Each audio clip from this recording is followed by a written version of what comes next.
Hello, welcome to Hope for Flint. I'm your host, Kristen Wolisnovich, and I have my beautiful guest co-host, beautiful in pink, pretty in Thank pink, you. Lisa Metropolis. Hi, Kristen. I'm so excited to be here to sit in for this because we have the incredible and incomparable Flintstone Representative Sheldon Neely. Thank you so much, State Representative in the House. Thank you. Well, thank you guys for having me. Yes. I'm excited to be here. I'm kind of sandwiched in. You got me. Well, Yeah. we say the rose. Yeah, you're not going anywhere, sir. The rose between two There you thorns go. is what we There say. you are. And you know, my little political powerhouse over there at the Yeah. end, she's so passionate.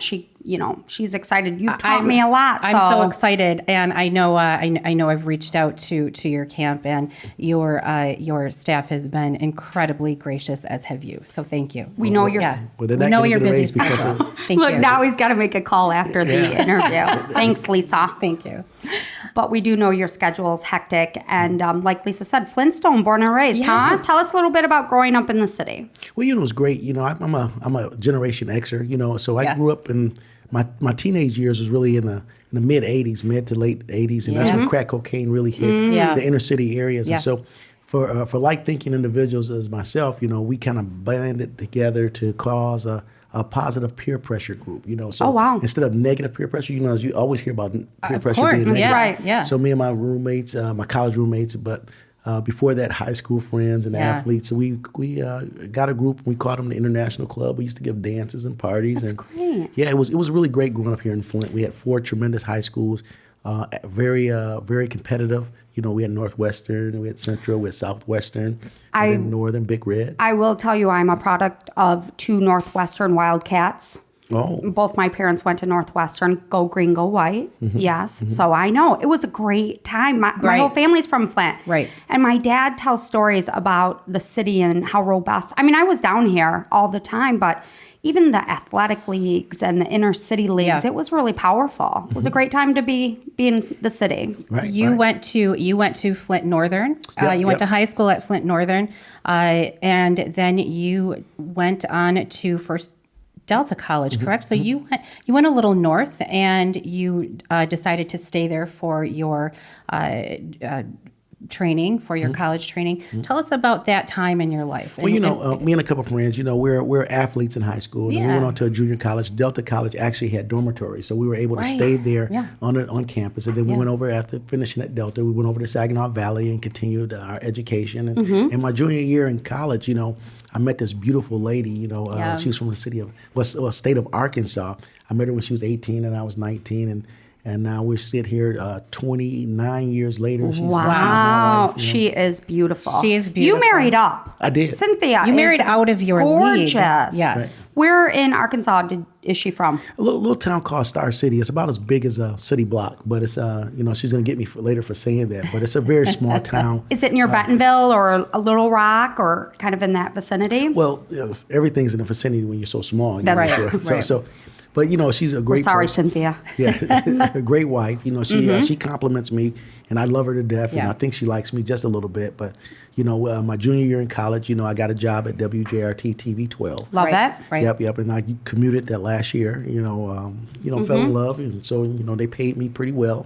And I spent my career there for 27 years. But also I worked 2 jobs most of my life. What did you do at Channel 12? Broadcast engineer. Okay. I worked in the back, started as a news intern and then migrated back into the back. And, also, I was a counselor for the Flint Community Schools with at-risk youth with career and technical education. Worked at REACH, the runaway shelter for young people. Yes. Oh, wow. And Yes. also, when Job Corps first came to Flint, I was one of the first middle managers at the Job Corps Center. That's incredible. That's incredible because that Job Corps it was such a institution for so many initiatives that continue today. They were the catalyst. They were the nucleus for so many arms that still exist today. Initiatives for. Don't you for think that. now, too, with the skilled trades, because during our time growing up in the 80s, I'm a Gen X, too, it seems, especially in the Flint area, during the manufacturing robust times, they could go right into production. And now we're losing those skilled trades skill set. So I think the Job Corps Yes. is not as important, if not more now. Well, I think sometimes, you can lose self-esteem as a community. Absolutely. And it translates down to your children. And that's why I've always worked and advocated for young people. And I really continue that fight for seniors and young people. Absolutely. The most vulnerable. Working at Flint Central and also School of Choice and also Flint Northern. I finished my career in 1996 at the Flint Community Schools. But we had a fantastic time helping kids gain their education and going on to get a further education. And so, I'm very proud of that record. You should be. And Absolutely. So, working 2 jobs, because I had that beautiful wife from Yes, Arkansas, right? I know. And so we had that nuclear family. I worked 2 jobs and she stayed home. Oh, I love that though. And how many kids? 2 children, 2 girls. I'm outnumbered. Kristen knows that. We'll start our own support group. But, that's amazing though, that also to have that family unit and that she was able to stay home, because we don't also So see that important. anymore. Yeah. So to Yeah. work 2 jobs is massively noble and wonderful. Yeah. So, and what do you think being an engineer? Are you impressed with our studio? We're kind of a big deal, Sheldon. I mean, you're not the only big deal in here, sir. Well, technology has changed. I was an analog type of production engineer. Right. Now Yeah. it's more in digital and, Yes. and non-linear type of activity. So Correct. you can do more with less. Correct. As far as dollars and cents. And so I'm impressed with your studio and impressed with this thank you. building that we sit in, because it was a dormant giant in our building. Yes. In the For year- community. for- for years. It's crazy what is now happening downtown. What are your thoughts about the city? Well, it's a lot of people that you have to give credit to, like the philanthropic work of the Hagerman Foundation, which put this together. And it was a recipe which turned out to be successful. Well, you have the Michigan Economic Development Corporation, which they gave Working money. in conjunction with MEDC, okay. Right, and then the city of Flint also providing tax freezes. Right. Okay. And actually, my last bill that I wrote, this was perfected into law, was for this very building here, because Wow. we had to make sure we had to go back and do some cleanup work to make right. sure that tax freeze was going to be perfected for them And available. and available. Got it. And, we talk a lot, too, about the Hagerman Foundation. And, when Diplomat first went public, Phil could have went anywhere and to reinvest in the city and then Right. the Capitol and the Ferris wheel and the Eberson and now this whole block. And now you're looking at Saginaw Street as a whole. I mean, it's just really powerful. And now we're seeing it also transcend into the neighborhoods. And I know you were on city council for several years. Tell me a little bit about that journey and path. Well, after working the 2 jobs, I continued to work 2 jobs. Oh, yes. and I'm then- jumping ahead. Yeah, well, I worked 2 jobs and then I became a city council person. Right. Okay. Mainly because and I represented the 6th ward. I was the first African American ever elected to that ward. So I had to run against the incumbency of ethnicity, because no one ever of color has represented that particular area on Right. the west side, the most diverse area in the city of Flint, which is most economically diverse and most racially diverse. And so, Was the 6th ward. well, it's over by McLaren Hospital, Kettering University, Okay. Ballinger Highway, Okay. and it presses up against the Flint Township line. Got it. And Got it. And so, strictly by accident, I got into politics. I was going to ask that question too. Yeah, because that's a change from being a technical engineer to getting into politics. But your base, your core has always been activism. Well, you're helping people. I'm currently even the president of a union. I was this Right. morning. I was negotiating a contract for Right. WJRT workers this morning, and so hopefully Fantastic. tomorrow we'll be able to put that the contract to bed. We'll be able to work there and continue to advocate for those working men and women of broadcast Right? engineering. Absolutely. Wow, that's But- fascinating. I accidentally got pushed into politics because Elisa, she literally pushed me. I fell. I keep pushing, That's and called- I keep pushing. That's called assault.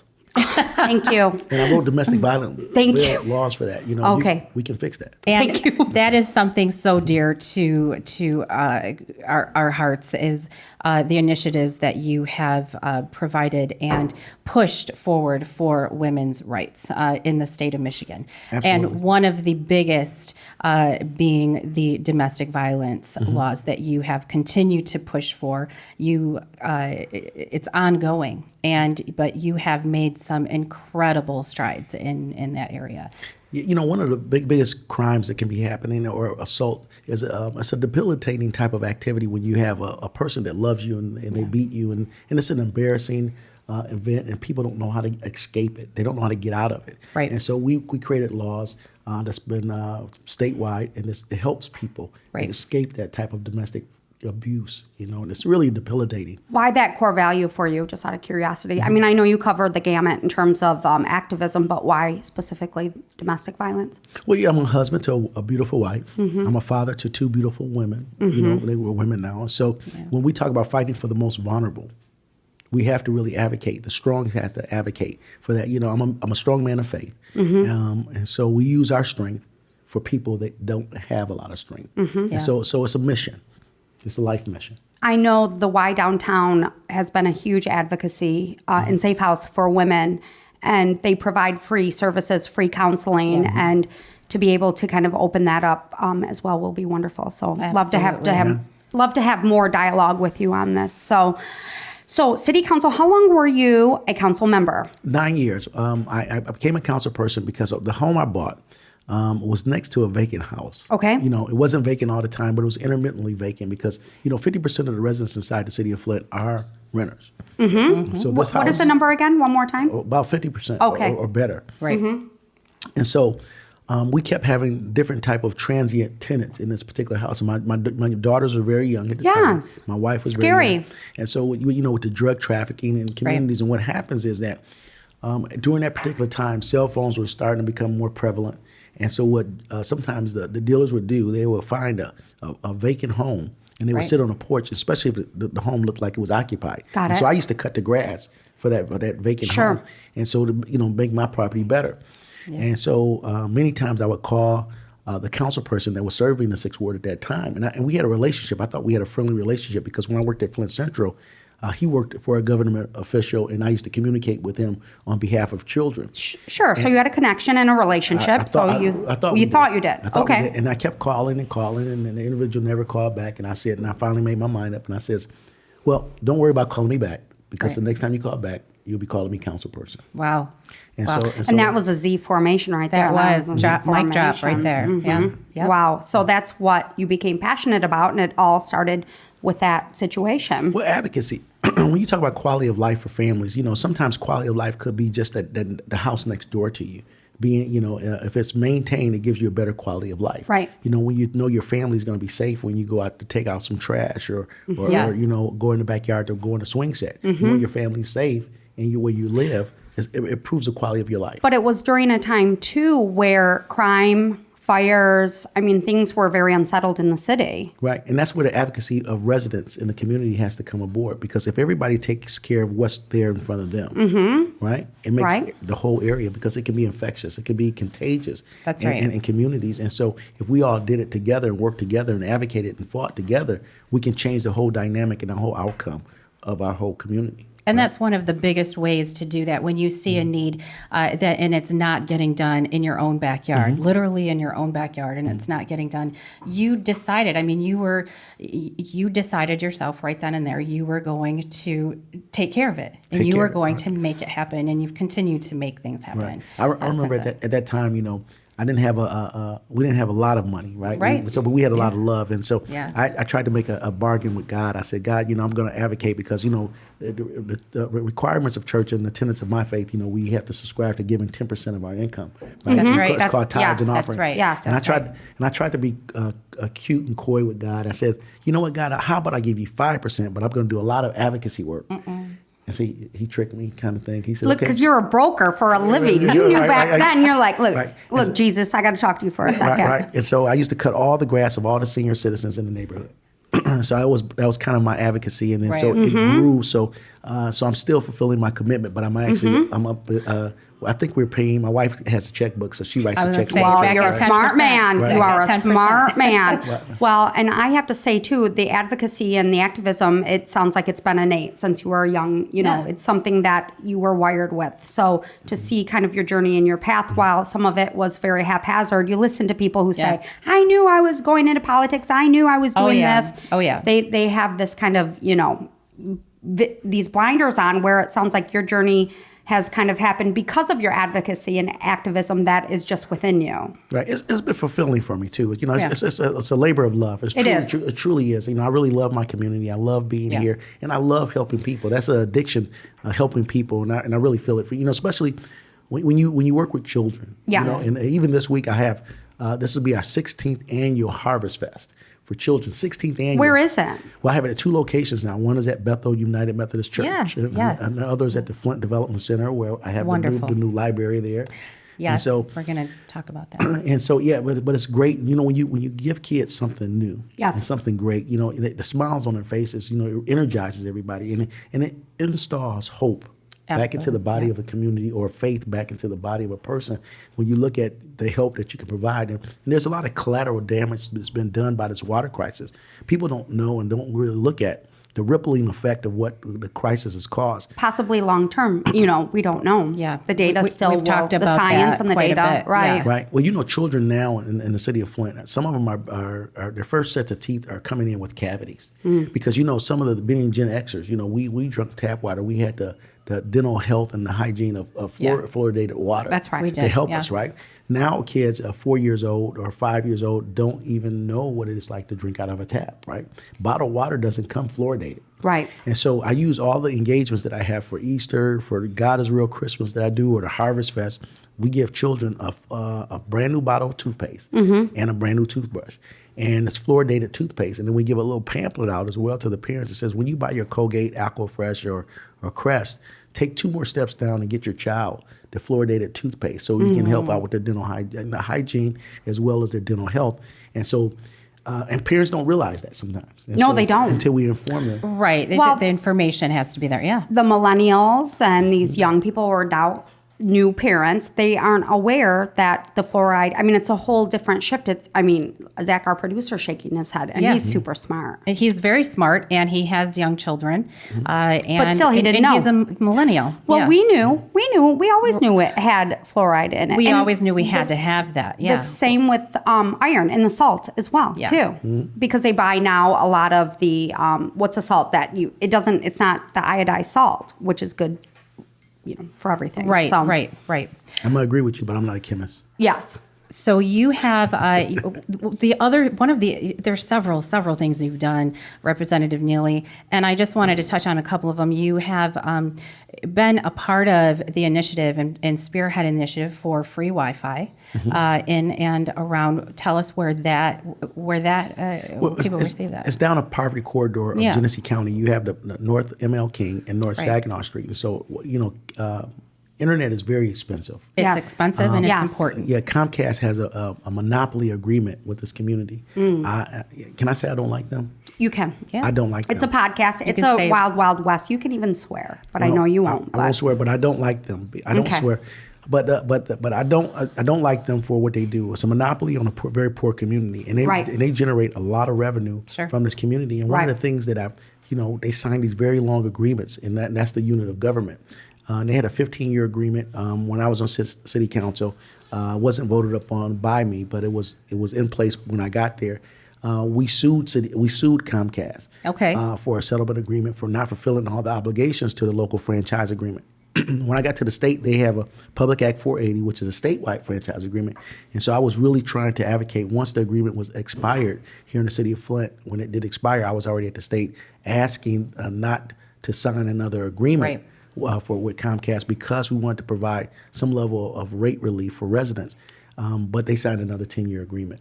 And so what happened shortly after, the rates of Comcast was raised. And so instead of crying about it and whining about it, what I had to do was advocate and created a Wi-Fi free zone. A corridor right around where people could not afford it or have access to it. And it's very important for learning right now. Wi-Fi is important for children getting on the internet and having access, and so it's very important. Well, education is key. Education is key. Does the public own the poles around that area or around the city? Does the city own them? How are they? I'm glad you asked that question. It was a very good question. I wonder where you got that question from. Yeah. I'm really smart. Okay, good. Well, anyway, what you can do is be very creative. So the Flint Development Center was formerly Bunch Elementary School. You had a community group that resurrected that building, and they have Wi-Fi inside of the building. But Wi-Fi is like an array. You have a tower and a little antenna, right? And so what I did was boost the signal strong enough for people just to pick it up. Just like if you go to McLaren Hospital or Raleigh Hospital and they have Wi-Fi, and you can pick it up when you're in the building. Sometimes That's right. Right. So you can pick it up. Well, I'm just hearing your engineering, your engineering background is technical coming background, through, massively. And to have the wherewithal and the knowledge to do so and have that be one of your passions, I mean, it's huge for the city. It's huge for the kids. And to start at, we say that we joke, we love our show. We kid around, Lisa and I, remember growing up, these kids nowadays, they don't know what it's like, Zach, walking through shag carpet and changing the actual channel on the TV or the antenna. They don't, no. But one thing that, being mothers, Yeah. and you being a dad, having these kids, they're amazing and they're brilliant. And it takes one person. It only takes one person. And they could be in the worst traumatic, household and environment, and it becomes generational and it becomes cyclical. So your work with kids is benchmark to ensure that you probably were that person that changed the trajectory of their entire life. Absolutely. Well, thank you for saying that, but it just takes one act of kindness, and if we all it. engaged in trying to make and improve the places that we live or congregate in, being nice to people. Be nice. I mean, it changes kind, be everything. nice, yeah. Yeah, when whatever happened to neighbors being neighbors, Right. And so when I execute upon the things, I leverage the power of it. Halloween is a holiday. I call it the Harvest Fest, but that's the only holiday where you really engage your neighbor.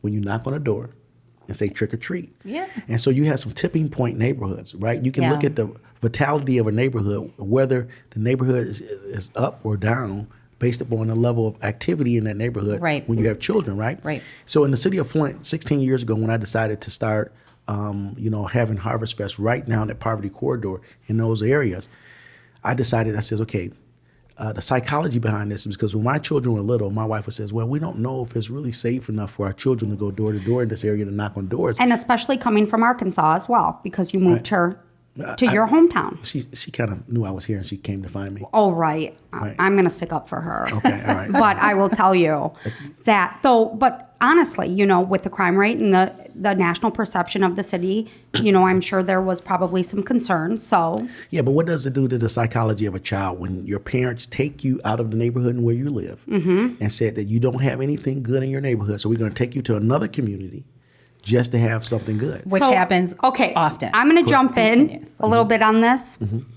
Because I'm a Flint kid, okay? My grandfather, all his brothers, retired police officers, retired firemen, and retired city of Flint. My grandfather retired from the city of Flint. My mom's brother, first cousins, all retired from the city of Flint. I grew up in Fenton from 9 years old to I graduated, and beautiful community, love that city. I'm not lying, Sheldon Neely. We used to go to the mansions to get our big candy bars. Yeah. So I have to tell you. Yeah, but did you live over there?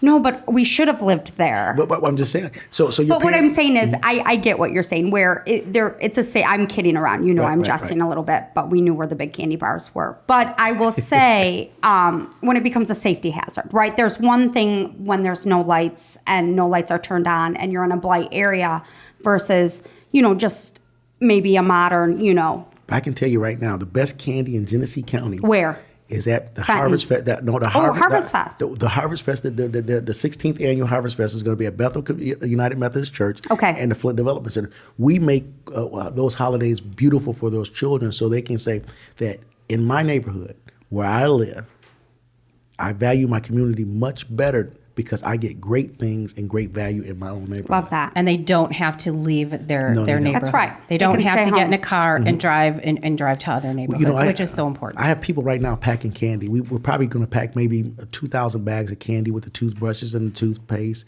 The good candy, education. and the education piece, and we're gonna have bounce houses, and I'm not for That's sure. wonderful. Being this, I'm in the middle of a busy cycle right now. There's being an election for me, but we have not forfeited our obligation and our commitment to children. We've been doing it for the last 15 years. We will have it the 16th year, and we will continue to make sure. Continue doing it. Well, during your time in city council, you passed the most ordinance than any other member in history, correct? Correct. And, Okay. And that's understanding your lane. You have two co-equal branches of government inside the city of Flint or any particular municipality with a structure like ours. You have the administration and then you have the legislative. So you have the mayor's office and you have city council, co-equal branches to serve the public, right? Right. And so my lane as a city council person, one lane is for the legislators to produce laws, and locally, your laws are in the form of ordinances. in the same light, protecting children. I passed the daytime curfew. Nobody ever heard about a daytime curfew, right. And so it's lightly enforced. But daytime curfew. But it's there. It's there. It's there still. It's there within the city. and it's there, and it's there for a reason. You have also one of the other things you have done. You have also initiated a library. Mm-hmm. Let's talk about that, because that's so important for the entire existence of this community and going forward. Because this is online. Right. Well, the library is a virtual library. So it's computer-based, tech-based. It doesn't cost a lot with new technology to have computers and laptops and iPads and Kindles.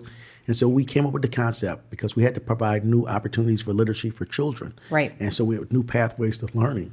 Senator Jim Ananick and I talked about it when we both served on city council, and then we both went to the state about the possibilities of creating a promise zone for residents inside the city of Flint. Mm-hmm. So we perfected that, right? And so perfecting that, saying that once a kid graduates from a high school, public, private, or charter, in the city of Flint, they can attend some of our great institutions of higher learning, U of M, Mott, Baker, or Kettering. Mm-hmm. And so, but in the inner city areas, right, where you have what I call undervalued communities and underserved communities, and you have more educational obstacles. So I had to make sure. I had to honor the commitment to make sure that the children, the Black and brown babies from those areas, had an opportunity to get to the promise. That's right. And so we understand that the third grade reading mandate, if kids are not proficient in reading at the third grade level, they're mandated by state law to be retained. Not what the teacher says, not what the parent says, not what the principal says, not what the superintendent says, and not even the Board of Education says. They're mandated. And some kids were emasculated at a very early age. So we hired 3 literacy coaches. They're on staff right now, tutoring kids in the arts of being literate and also understanding. And it's a very interactive, fun engagement. Do you have legal resources as well behind this, protecting them as well? What you mean? Help? Well, what I mean is you are such a massive advocate for the underserved, and you're looking at this demographic, and you've created such amazing opportunity for these children, and the literacy side, the coaching, the teaching, the ancillary opportunity that you're bringing in. But sometimes too, we interview a lot of people. There's, for the promise, was there some legal needs? Did you get some pushback where you had to tap into those resources, or was it something that was easily pushed through the bureaucracy and the red tape? Well, when you talk about a virtual library, that was my intellectual property, because you probably never heard of a virtual library before. Well, yeah, that's and the software, does it work like a regular library? It kind of does, but you and our Generation Xers, so we grew up with Schoolhouse Rock, right? Right. Oh, you're speaking my love language. Right. I'm just a bill on Capitol Hill. Just a bill, right? And so, but out of Utah, I traveled to Utah as a state legislator, and they have this program called Imagine Learning, right? And it's a tech-based program, right? And so they create all these tutorials. So it's like Schoolhouse Rock, on steroids. Oh, okay. Right. It's bilingual, trilingual. It does a lot of different engagements. So when I went there as a state legislator, I understood. I said, this is a powerful tool. So I want to bring that back to the state of Michigan. Okay. And so we were able to put $1 million in the state budget to get math and literacy skills, and both of them are being taught over there at the virtual library right now. That's great. But the problematic thing when you talk about pushback, if you're successful in many different things, people sometimes get a little bit antsy and says, well, we don't want this person to have all the credit. So I kept very quiet about the successes that we've had because it's very important that the successes should realize themselves in the lives of the children that we represent. I'm going to go rogue on you and disagree. I think it should be a hybrid. I do. I think it should be a hybrid of communication and talking about it.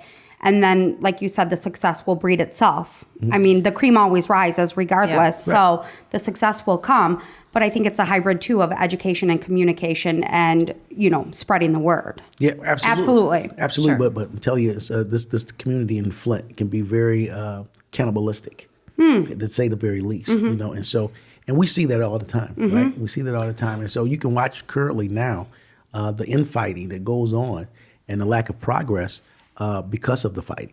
And so, And you're speaking specifically between city council and you're looking at the city administration. Correct. And so, you have to have, you have to come together with the like thinking. And if you can't agree at the head, you need to probably go to the tail and work your way backwards in order to perfect it for the people in which we serve. Because every taxpaying citizen, you have to look at them and kind of like a customer. What are you paying for and what are you receiving?